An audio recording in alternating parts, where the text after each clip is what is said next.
Chapitre 97, Le silence qui décide. Ilia avait prononcé le dernier mot. Puis plus rien. Aucune conclusion appuyée. Aucune injonction. Aucun regard insistant. Le silence s'installa.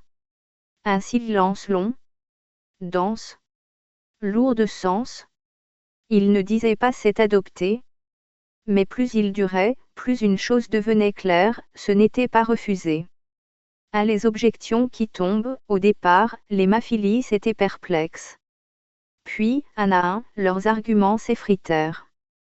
Non pas parce qu'Ilia les avait écrasés, mais parce que l'écosystème ne laissait que peu d'espace au doute. Chaque objection trouvait sa réponse dans la structure même du système. Chaque peur rencontrait un mécanisme de régulation. Chaque risque était contenu, anticipé, intégré. Ce qu'il voyait se dessiner n'était pas une promesse fragile, mais un antidote global. De l'aveu silencieux, sans un mot, l'auditoire admit une chose essentielle, cet écosystème était une solution plausible, fiable, et surtout porteuse d'un espoir réel et justifié.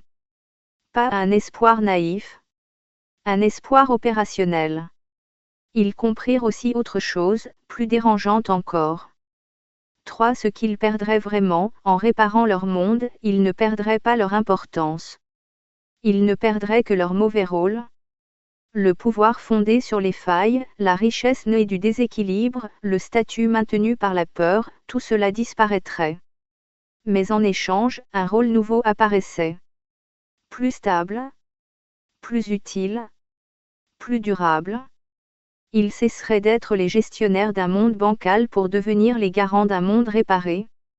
4. La fin des raisons d'attaquer, une évidence s'imposa alors. Un monde ciblé par les fanatiques l'est toujours à cause de ses défauts, de ses injustices, de ses contradictions. Réparer le monde, c'était retirer les raisons même de l'attaquer.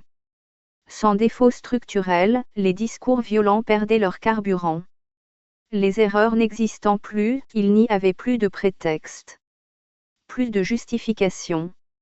Ce n'était pas une réponse frontale à la violence. C'était son assèchement. La seule manière durable de voir disparaître les extrémismes était de faire disparaître ce qui leur donnait naissance.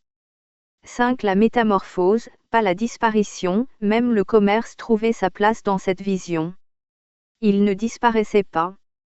Il se transformait. Rien n'était détruit.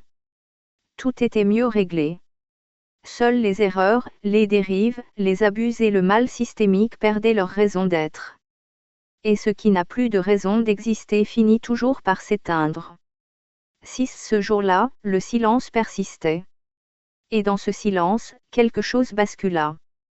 Ce jour-là ne serait peut-être pas retenu comme celui d'une décision officielle. Mais il resterait comme celui où, pour la première fois, l'Athénium, par l'intermédiaire de ceux qui la dirigeaient, comprit qu'un nouveau monde était possible, et surtout praticable. Le mode d'emploi était là. Il ne restait plus qu'à oser s'en servir.